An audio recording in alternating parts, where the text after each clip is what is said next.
Soomaali aad u fara badan oo aan haysanin sharciyada Mareykanka lagu joogo ayaa bilaabay inay ka gudbaan xadka Mareykanka iyo Canada si ay magangeliyo uga helaan waddanka Canada.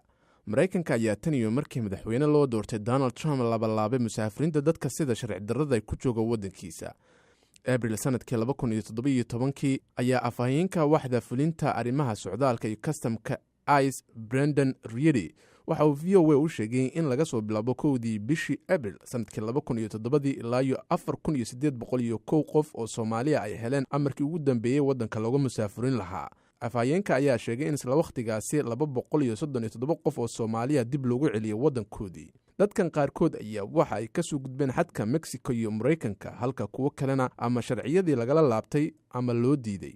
dhawaan Canada waxaan kula kulmay Soomaalida qaar oo ka soo tallaabay xadka labada dal. Nuuruddin Maxamed Nuurow waxa uu ka mid yahay dadkii Mareykanka ka soo baxsaday markii la laba jibaaray musaafiriinta dadka aan sharciyada ku haysan Mareykanka. hadda waa sharci suge kadib markii Canada uu weydiistay magangelyo. Nuurow waxa uu doonayay in fursad uu ka helo Canada. waxaan go'aansaday inaan maartay waddanka Canada oo iska aado oo magangelyo aan ka raadsado. marka alxamdulillah hadda waddankan si fiican bay noo soo dhaweeyeen waan ka shaqaystaa waxaan wax ka bartaa insha Allah mustaqbalkana waxaan rajaynayaa markaan wax ka barano ama waxaan ka qabsana inaan waddanka aan dib aan u maalgelino ama maartay oo aan ku laabano Soomaaliya aan rajaynaa insha Allah. dadka qaar ayaa Mareykanka inay soo gaaraan waxa ay ku bixiyaan lacago aad u fara badan iyagoo soo tahriiba. Maxamed Cabdi Ducaale waxa uu ka soo tahriibay waddanka Koonfur Afrika. waxa uu sheegay in Soomaaliya uga soo cararay nabadgelyo darrida ka jirta darteed. hal celiya aniga asxaabtaydii oo fara badan oo aan garanayo ayaa la celiyay dabeeqadii 2016 17 iyo 18 bilowgiisii labaduba. marka anigu waxaan go'aansaday inaan iskaga soo tago dalka Mareykanka maadaama aan 3 sano ku noolaa oo wax sharci aan ka waayay cabsidiisana ay ugu badatay. asxaabtii aniga aan isla soo galay waddankana in badan oo ka mid la celiyay ayagoo xataa qaar waliba kiisaskoodii aan la gelin.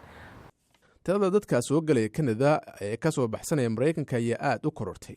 Fartuun Xasan waxa ay caawisaa dadka soo galootiga gaar ahaan Soomaalida. waxay ka shaqaysaa xarunta Community Action Resource Center oo dadka soo galootiga ay taageertaa.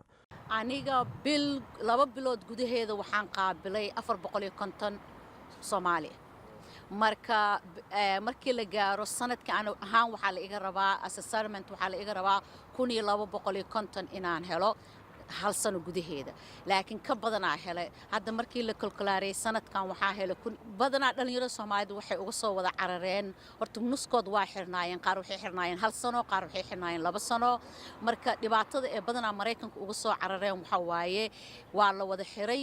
dadkan ka soo baxsanaya waddanka Mareykanka ayaa ujeedkoodu waxa uu yahay sidii ay nolol wanaagsan halkan ugu heli lahaayeen isla mar ahaantaasina ay beegsadaan himilooyinka ay hiigsanayaan. Jamaal Axmed Cismaan VOA Toronto, Canada.